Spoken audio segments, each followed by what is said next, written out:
Hola historietos, yo soy Mafe Ricaurte y hoy les voy a explicar todos los posibles orígenes e influencias que tiene nuestro idioma favorito, el español. Obviamente el español tiene que ser su idioma favorito, no tienen otra opción. Y quería hacer este video en un canal de historia porque las lenguas, los idiomas son históricos. No es igual el español que nosotros hablamos hoy en 2024 a como se hablaba hace 3 siglos, a como se hablaba hace 8 siglos. Siempre va cambiando de a poquito, lentamente, pero cambia. Además, porque el lenguaje también influye en todo, en lo político, en lo social, en lo económico, en lo biológico, en lo espiritual, en lo religioso. Y bueno, empecemos.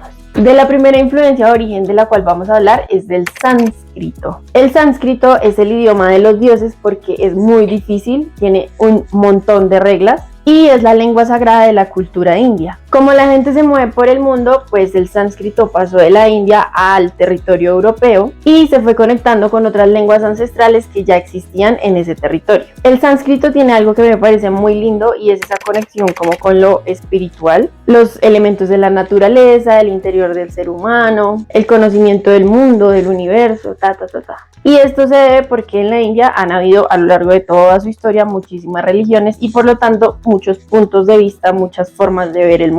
Además es una de las lenguas de las cuales se tienen registros más antiguos de su estructura y de la forma en la que se usaba. El sánscrito era como la lengua de los burguis de la India y se diferenciaba del prákrito, que era la lengua que utilizaba la gente normal, común y corriente. Teniendo en cuenta eso, obviamente las palabras del sánscrito que más se utilizan en el español son karma, mantra, yoga, nirvana, avatar, pero también hay algunos colores como naranja, azul, lapislázuli, lila, carmesí y algunas frutas como limón, mandarina y toronja. Además del sánscrito, que es súper antiguo, también tenemos el griego. Realmente el griego es como el abuelito del español. Todos hemos escuchado alguna vez a nuestros profesores o a alguien cuando vemos algún documental o algo decir: este término viene del griego, bla, bla, bla, bla, bla, bla. Hoy en día utilizamos muchos prefijos, sufijos que tienen origen griego y principalmente está relacionado como con cosas que tengan que ver con ciencia, con tecnología. Por ejemplo, agro, de donde podemos encontrar palabras como agronomía, agrónomo, también antropo, del cual viene antropólogo, antropocéntrico, antropófago, cosmo, cosmopolita, cosmética, crato, que me fascina, del cual encontramos aristocracia, burocracia, meritocracia, democracia, también melodía,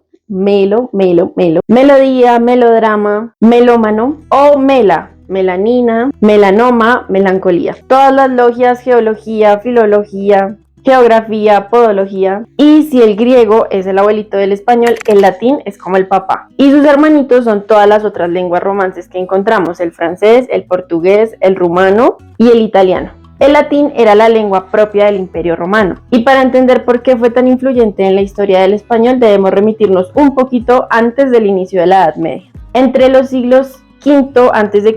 y V después de Cristo, el Imperio Romano conquistó y sometió a la península ibérica. Los hechos como más reconocidos dentro de ese momento histórico son las guerras púnicas. Y ustedes saben que en los procesos de dominación generalmente el grupo dominante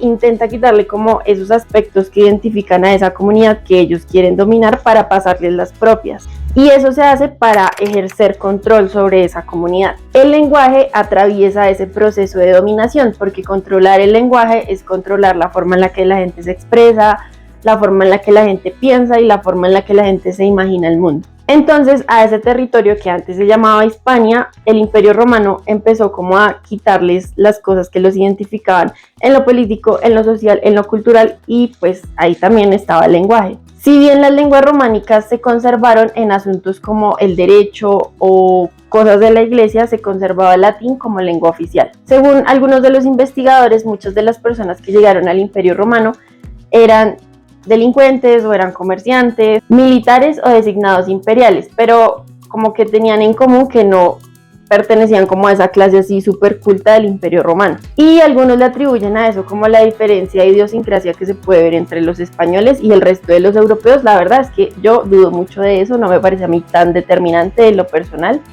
Pero bueno, el punto es que esas personas llegaron a la península ibérica a hablar un latín vulgar, un latín popular que se fue modificando y se fue como conectando, relacionando con las lenguas que existían antes en la península ibérica, y de ahí fue surgiendo poco a poco y muy lentamente el español. Hubo muchas acciones, sobre todo de los reyes de los reinos de España, porque pues acuérdense que en ese momento como que la España que tenemos en la cabeza no existía, sino que estaban como separadas por mini reinos, pero las acciones de esos reyes fueron como determinantes para que se expandiera el español y se oficializara. A finales del siglo XI, el rey Alfonso VI tomó Toledo y empezó como a expandir la naciente lengua castellana. Más adelante, en el siglo XIII, el rey Fernando III conquistó Sevilla y estableció que en los documentos oficiales ya no se utilizara latín, sino que empezara a utilizarse el castellano. El hijo de él, que era Alfonso X, estableció como las primeras reglas del español, la primera sintaxis, la primera gramática, ortografía, léxico, y eso ayudó a que la lengua como que se homogeneizara, como que empezaran a haber reglas estandarizadas para hablar el español y que además se popularizara, porque el objetivo de él también era como que se dejaran de utilizar solamente en documentos oficiales y la gente normal, común y corriente empezara a utilizarla. Pero hay como un punto de quiebre importante en la historia del español y en general como en la historia de Europa, y es la llegada de los árabes a la península ibérica. En el siglo VIII llegaron los árabes y con ellos se mezcló el árabe con el latín vulgar que existía y se creó una interlingua que se llama el mozárabe. Durante una parte importante de la Edad Media en la península ibérica, el mozárabe era la lengua con la cual ellos expresaban cosas como científicas. Medicina, matemática, astronomía, ingeniería, anatomía, filosofía y como todas las cosas que se les vengan a la cabeza. Y eso se debió porque algunas de las cosas que ellos mencionaban para la gente de la península ibérica eran nuevas, no tenían ese conocimiento, pero para los árabes era algo que ellos ya habían descubierto hacía muchísimo tiempo. Entonces, si la gente quería aprender de esos temas, tenía que hacerlo en árabe. ¿Ustedes se acuerdan que Cristóbal Colón, cuando llegó a América, inicialmente él no sabía que había llegado a América? Pues el muchacho, como estaba perdido, el primer contacto lingüístico que hizo con la gente de América lo hizo en árabe, porque él pensaba que había llegado a Indonesia, que era un lugar en el que en ese tiempo todos los contactos comerciales se hacían en árabe. De hecho, gracias a los conocimientos de los árabes sobre el cielo y la navegación fue que Cristóbal Colón pudo hacer ese viaje. Casi todas las palabras que empiezan con al son árabes. Alféizar, aldea, algodón, almohada, alcalde, alférez, alfajor, albaricoque. Algunos especialistas afirman que más de 4.000 palabras que nosotros usamos en el español provienen del árabe. Y la verdad es que muchas veces las usamos casi que sin darnos cuenta. Otras palabras son azúcar, jarabe, arancel, diván. Y esas palabras que a veces utilizamos para echar chisme en la cuadra, que son fulano, sultano, perengano o mengano. Entonces que ustedes echan chisme, amigos, no lo nieguen. Una de las influencias inesperadísimas del español es el hebreo. Cuando yo lo supe me quedé...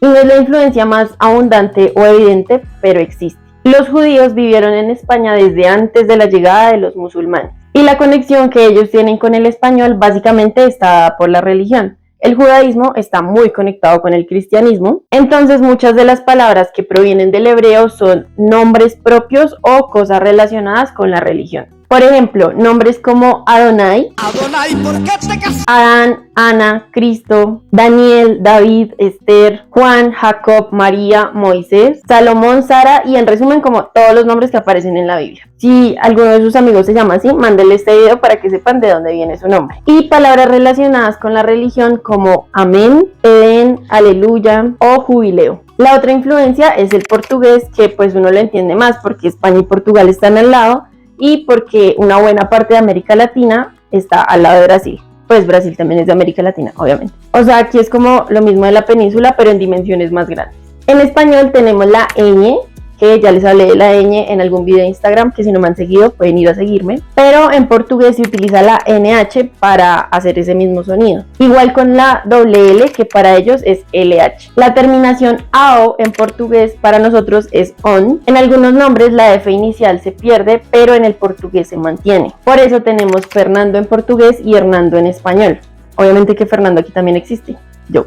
Otros ejemplos son facer en portugués, hacer en español, falar en portugués, hablar en español, hablar en español. De pronto eso se debió al contacto del español con el vasco, en donde la F no se pronuncia, la F es muda, mientras que pues en el portugués no pasó eso. Y finalmente la influencia que más nos ha tocado a esta generación bueno, un poquito a la anterior también, y es el inglés. Como todos sabemos, el inglés es la lengua de comunicación internacional. Si hoy en día uno no sabe inglés, no está en nada. O sea, es como obligatorio y a las buenas o a las malas, pero hay que saber inglés. En el diccionario de la RAE siempre se están incluyendo palabras del inglés, pero sobre todo esas tienen como relación con ciencia, con tecnología, con informática, cosas de sistemas.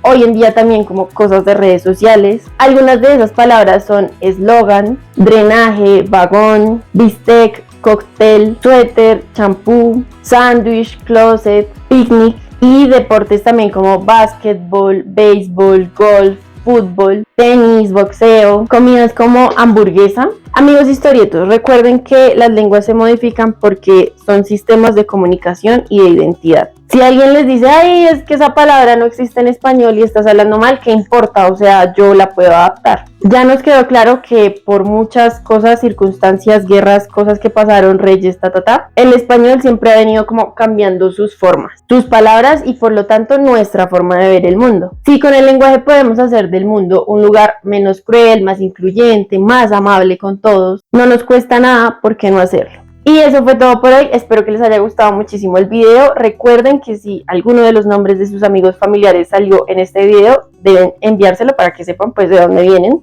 Suscríbanse al canal, abajo en el botoncito rojo que dice suscribirse, denle a la campanita para que les lleguen las notificaciones de los videos. Cada 15 días estoy subiendo videos. Si quieren mucho más contenido, síganme en mis redes sociales, en Facebook, Instagram, Twitter, TikTok, como Los Historietos. Cuéntenme en los comentarios ustedes qué opinan del lenguaje inclusivo, si alguna vez por cosas del lenguaje se han sentido excluidos de la sociedad. Y un abrazo, nos vemos en el próximo video.